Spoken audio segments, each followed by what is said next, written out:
What's going on? You're listening to The Engine on YouTube. Johnny Fogel, Nick Freeman, and Nick Falk. We got another top 50 NBA players of all time video for you guys today. We got numbers 40 through 31. It's going to be a fun video. We got a lot of great players in here, obviously. What we do in this series is we've all made our individual lists off screen, and then Nick Freeman has kindly combined those lists into the Engine averaged out list. And we're going through all those players. And once we get to the number 1 and 2 spot, we're going to have a Michael Jordan, LeBron debate to make sense of who is the best player of all time, whatever. But today we've got 9 players who are great. So the first player we're going to start with. One quick other thing, the players we haven't seen will probably go by a little quicker just because we don't personally know them, and then debate more about the more recent players. So starting it out at number 40, obviously a player we haven't seen, Elvin Hayes. Elvin Hayes was a player for the Houston Rockets and the Washington Bullets throughout mostly the 70s. Really great scorer. In his first few years, he averaged around 28.5 points per game. A longtime All-Star, great defender. He won an NBA championship, and he's definitely one of the best rebounders of all time. All right, Walt Frazier, 7-time All-Star, 7-time All-Defensive, 6-time All-NBA, and 2 championships. Very underrated, very good defender. He's pretty physical. He's a solid player. Obviously, I haven't seen him play. That's what I've heard. Number, what is that, 38? Yep. George Gervin, another guy who I didn't see play, but, 25 points a game. So, this guy's a big scorer. We know he played really well. I don't know. George Gervin, he played for a really long time. He played for about 13 years. We know he was a great competitor, but, it's 70s basketball. So, yeah, moving on. Yeah. One interesting thing about him, though, is he did average 33 points per game and 32 points per game and was a scoring champ a lot. So then – to compare someone to James Harden, this guy is pretty similar to James Harden. Speaking of scoring champ, at number 37, James Harden. We'll slow it down, have some arguments about this one. Over his career, he's averaged 25 points per game, a great offensive player, as we all know. One of the best scorers, probably in NBA history with that step back. In the last 2 years, he's averaged pretty much 35 points per game, which you say that 10 years ago you would think is impossible. But he really just doesn't play defense, and he's never made it past the semifinals. He's never won really much on his own. That's kind of why I had him lower on my list. I think 37 is a good spot for him, but I got a bone to pick. Nick and I had him pretty late on our lists in the top 50. Johnny Fogel had him at number 19 on his list. What do you got to say for that? You got to explain yourself. Let's talk about unstoppable scorers. Michael Jordan, in the regular Allen season. Iverson, Kobe Bryant, LeBron James, James Harden. I talk about unstoppable scorers. You put – how many guys you have to put on this guy to stop him? 2, 3, 4, whatever. You see clips of him just scoring step-ups and 2 defenders like it's absolutely nothing. I look at James Harden and I look at Clyde Drexler on this list, and I think it's absolute highway robbery that Clyde Drexler is rated in front of James Harden. That is absolutely appalling to me. James Harden is much better. I would take James Harden 10 times out of 10. James Harden is a better scorer. I don't know if he's a better leader, and I know you can't compare them defensively because they played in different eras where defense mattered. I don't think it matters as much. But to his credit, yes, he does not play in defense. He's not going to defend that. But the way he scores is absolutely unbelievable. He scores like an absolute madman, and there's times where he averages 40 points a game through stretches like it's absolutely nothing. It seems like it's nothing to him. His step back is absolutely unbelievable. The way he dribbles is unbelievable. The way he moves is unbelievable. Maybe 19 was a little egregious, but I think he's more talented than a lot of the players on this list, and that's why I had him so high. All right. First of all, there's 2 sides to the ball, and comparing eras defensively is not fair.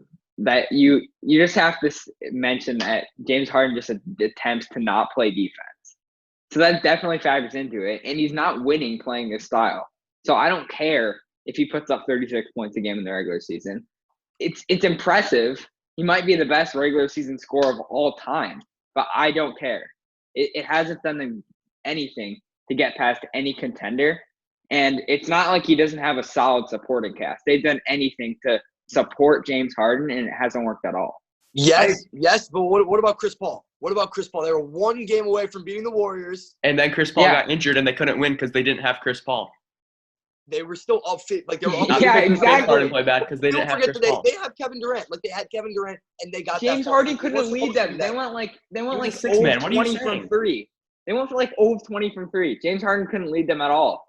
And with James Harden, sure, he's an amazing scorer, but I think just because he's scoring 35 points per game does not mean he's one of the best scorers of all time. Or I agree really, with really at the 100%, top. He shoots the 100%. ball No, like 30 1 times. million- All he Nick, does is get to the Nick, free throw All line. of the guys you mentioned on your 100% scoring list make won. him He's one of not the on the best level of scorers Jordan. of all He's not on the time. level of Kobe. He's not on the level of Durant. Yes, Durant. He's not on the level of Wilt. He's not like a dominant scorer. He just happens to shoot the ball a ton, which doesn't translate in wins. He doesn't play Exactly. defense, but it is impressive still. How many times does he go to the free throw line? How hard is it? He's one of the hardest players to guard in NBA history. Look how much he goes to the foul line. He's unbelievable to guard. Not in the Nobody can guard playoffs. him. I don't care about the regular season. He No, can no, do all no. he I'm wants not in talking the about regular season right now. He's telling me that he's not one of the great scorers in NBA history. He 1,000,000% He's is. not tier one. 100%. What has he done in the playoffs in terms of scoring? I'm All of not those talking guys. about playoffs right now. Fuck. I'm not talking about playoffs right now. He's Well, one all of I the care great about is scorers playoffs. in NBA history. 100%. Not even close. He's one of the hardest to guard, He's virtually unguardable. but He's he's not- not on that tier. He doesn't have He's that not on mentality. that He tier. doesn't. He is a tier below. It is impressive, but he is in the tier below. As long as we're in agreement on that. As long as we are in agreement on that. All right. Moving on. Patrick Ewing, 11-time All-Star, 7-time All-NBA, 3-time All-Defensive, which is impressive considering the 90s great centers. I think he's a little overrated. He never quite got over the hump. He pretty consistently put up a double-double. He traveled a lot. He just seemed like an aggressive guy who'd get a lot of blocks, but he didn't have too much finesse. Yeah, he's another one of those players in the 90s who just never could get over the Chicago Bulls. But even with Patrick Ewing, he wasn't even on the level of the other bigs with Karl Malone, Yeah. David Robinson, Hakeem Olajuwon. At the same time, though, he is a dominant center. He would probably be doing really well in the NBA today. And Yeah. I think he would be, just based on athleticism. It kind of sucks for him because you compare him to It players really like stinks. Hakeem. It's not even like close to me. Like he's a little. I think he should be a little lower on this list, but I think 37's like it's not egregious, so it's not that bad. I just think like it kind of sucks for him that he had to play against the Jordan Bulls. It's really like unfair for him, but like I don't know. He's not that good. Like Johnny, I have a quick question. yes. Do you have like a word of the day calendar, and today's is egregious? Perhaps. I don't know. I like. Absolutely. Sometimes I like saying idioms. Sometimes I like egregious. Sometimes I say pretentious a lot. If you know me, if you've talked to me, I say pretentious and condescending. I digress. Yeah. I digress. But Patrick Ewing is one of those players where it just kind of sucks that he had to play against teams that were better than his. But if he was that good, then he could have beaten them. And I mean, I did watch a few of the Bulls Knicks games. As a Bulls fan, it was kind of funny to watch him go against the Bulls because he'd just get pissed every single time because they couldn't do anything. So I don't think he was on the tier of some of those other guys. There's a clear separation. All right. Moving on. Number 35, a player that we are all very familiar with, Russell Westbrook, who I think it is absolutely I guess Egregious. based on accolades, I will say that Russell Westbrook is a better all-time player than James Harden, but I think James Harden is better than Russell Westbrook, if you get what I mean by that. But the way Russell Westbrook plays is absolutely unbelievable. Like the 2 straight 30-point triple-double seasons is unheard of. It's ridiculous. I already think talent-wise, not accolade-wise because he hasn't won an NBA championship, but I think he's better than Oscar Robertson. He did what Oscar Robertson did twice over. Russell Westbrook, even on a team where he's not driving the car, not the number one guy, he's still scoring 28 points a game, 8 rebounds, 7 assists. This guy's an unbelievable talent. I think he's one of the most athletic players in the past decade. He's unbelievable, and he's just a great all-around player. Even though he does pad stat, I'm not going to argue against that. Yeah, he's been a stud his whole career. And if you told me, it's similar to James Harden scoring. If you told me 10 years ago that a player was average a 30-point triple-double, in a season Twice.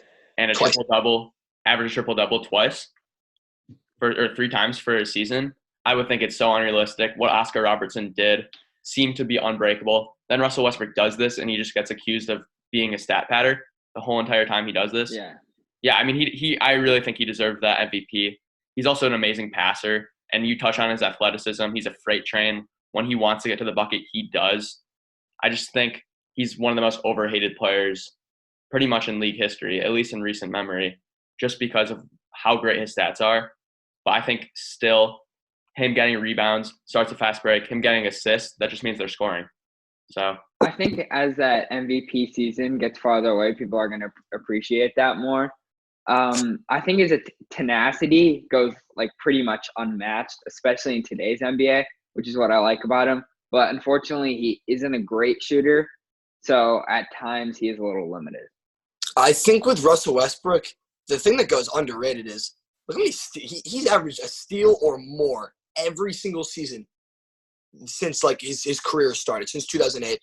Like hightailing when he averaged 30, like along with his triple-double season, he was also averaging more than a steal and a half a game. He's an underrated defender, even if it's just like walking behind somebody taking the ball. Russell Westbrook's just an all-around talent, and I think he just gets way more hate than it's deserved. It's just, I think it's unfair. Yeah, next at number 34, another big-time scorer, similar to the other guys on this list, Allen Iverson. He's averaged 27 points per his career, over 30 points per game 5 times. So in the early 2000s, he was just a dominant scorer. He's a game changer, some of the best handles in league history, a very influential player. And he wasn't exactly like a common point guard. He was definitely score first, and he never quite won. But he does have that MVP under his belt, and just his scoring is incredible. He was so quick.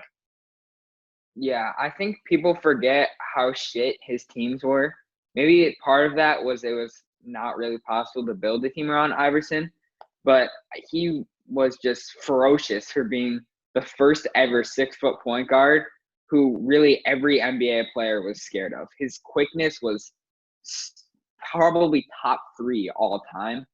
And I mean, you can't deny his steals and his reflexes. That's also a great part of his game. I think I hate having to be this guy, but his record on the finals is not good. Like I think he's perfectly rated, maybe even a little overrated.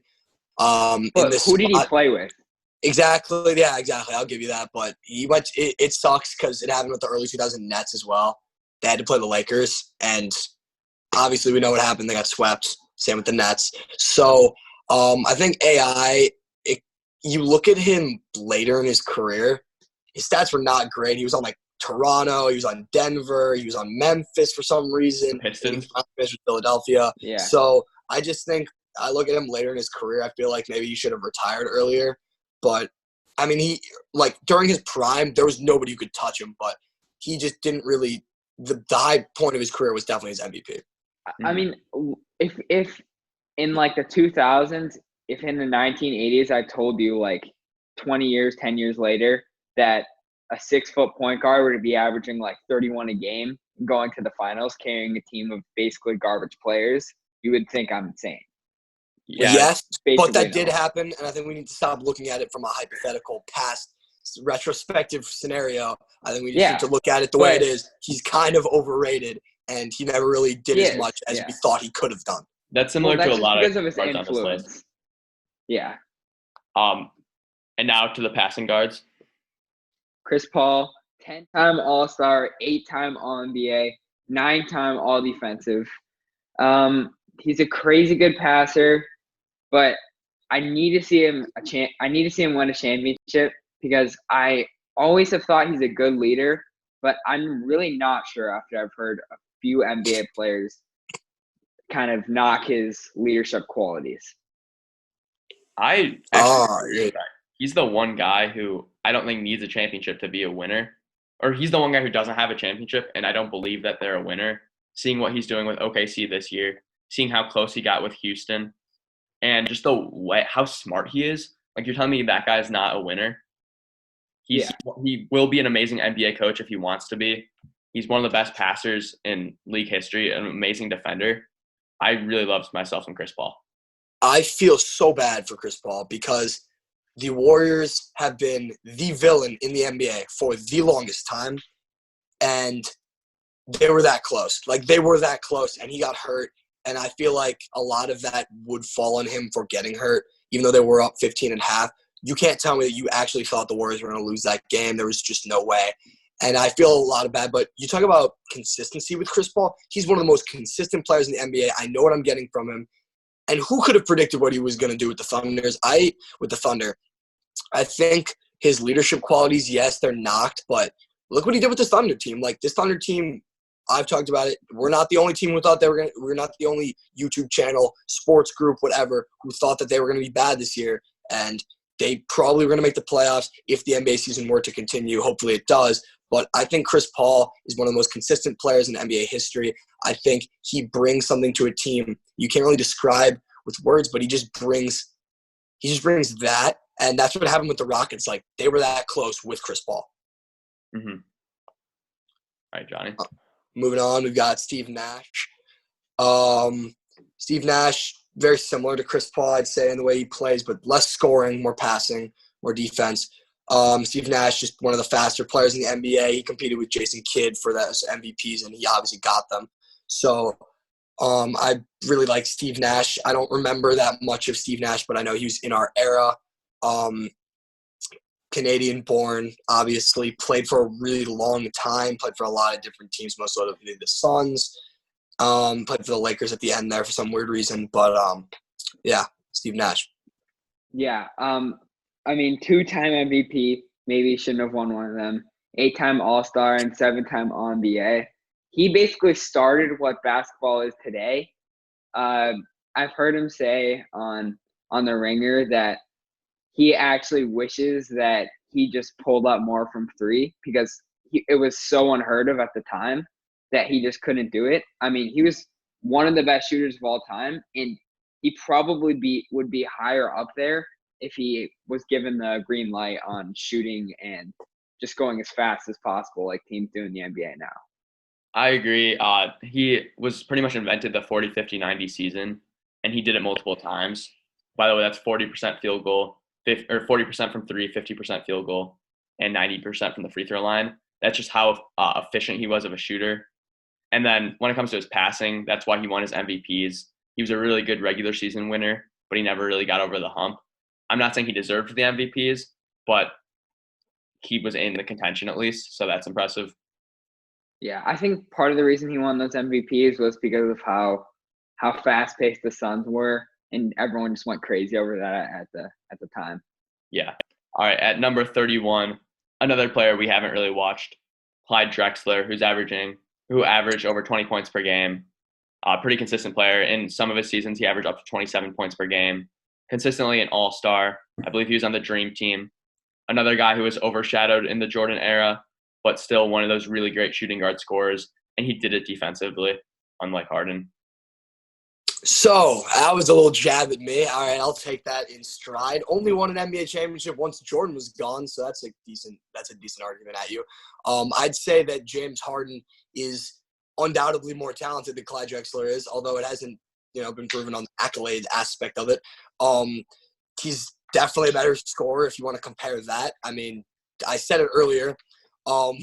Knicks not happy with that, but definitely not as good as a defender as Clyde Drexler is or was, I guess. But I don't think he cares, so I'm not going to either. I'm not going to sit here and argue with you about defense. James Harden is. I honestly don't even think it's close, and I actually can't believe we're arguing about this. I think James Harden is undoubtedly better than Clyde Drexler is just based off talent. Like, it's unbelievable to me. I think we got to remember that if Michael Jordan wasn't there, well, okay, first of all, Michael Jordan absolutely crushed him, but like he did everyone in that era. But he probably had the biggest impact on his legacy because of Jordan. He would have been the best shooting guard in the 90s if it wasn't for Jordan. Let's not look retrospectively with a theoretical scenario. You look retrospectively in the top 50 though. Yeah, but Jordan was there. Jordan was there. Bob Cousy would not be in the top 50. Let's look with Jordan there. Clyde Drexler in his era, what did he affect? James Harden is the best shooting guard of his era. Clyde Drexler's not. There you go. Obviously, I know. That's what I'm saying. Steph Curry is the one who's taking all this.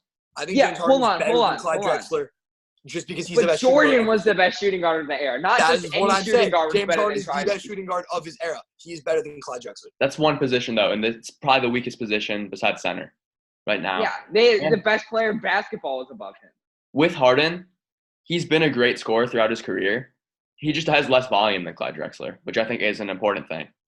And Clyde Drexler proved to be proved that he can win as a second option, which James Harden couldn't even do as a third. All right, I think that's all we I got. think I'll close it up. So that's all we got for you. That was a fun show. That was a good time. So check out more videos if you want to go check out the Chauncey Billups interview. We had a lot of fun there. Definitely go check that out. That was a great interview. We've got more videos on the way in the next couple of days. Don't worry, we're not going anywhere. We're gonna still produce content, everything like that.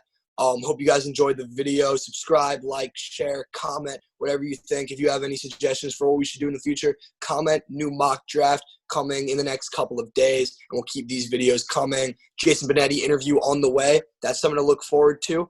Hope you guys have a good rest of your day, and stay safe out there. It's dangerous with coronavirus. It's going around. See you guys. Healthy. Thank you. Thank you.